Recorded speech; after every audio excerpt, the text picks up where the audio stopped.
Hey, Doug here from Celtic Hammer Club. I thought I'd show you some of my favorite shading techniques when I'm doing my Celtic and Nordic designs.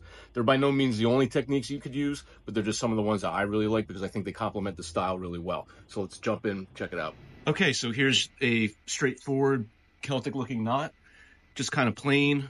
Not that there's anything wrong with that, still looks cool, but if you add shading, really makes it pop, really makes it jump out a lot more. Now, this technique, there may be a more technical term for it, but I just call it straight up shading. You've probably done it yourself in art class or just doodling, even if you don't do artwork regularly as I do. And it's pretty straightforward, it just starts off dark and gradually fades away. So it almost seems like there's a shadow with the over and the under. And again, it gives it a bit of depth and a bit of perspective as opposed to just the flat 2D knot that we were just looking at. Another option that is popular is something called stippling. So stippling almost looks like the shading with the same idea where you start off with a dense, darker color that gradually fades away. However, with stippling, the way you're doing this is with little dots, dot, dot, dot, dot, dot, dot, dot. And they're more closely dense together, placed together, and gradually drift apart until they are no more. Again, I do them in kind of a point. That's just my own choice. You don't have to do it that way. The technique I tend to use the most is something I just call hash marks. Now, this is pretty straightforward, as you can see. It's just a line, pretty basic. Even by just adding the little lines,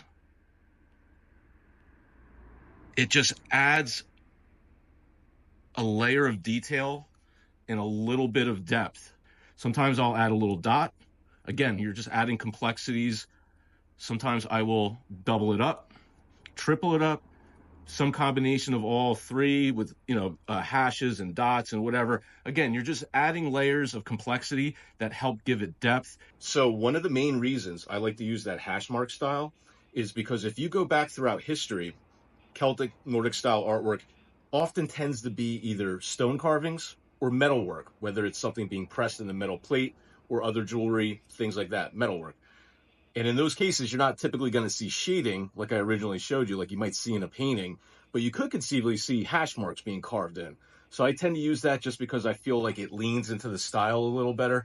Not that it's right or wrong, it's just something that for me makes sense. But I still like the way the hash marks look, again, because I could picture it being carved on a stone piece. I could picture it being stamped into a metal plate for decorative helmet, something like that. So that's why I often tend to use that particular technique the most.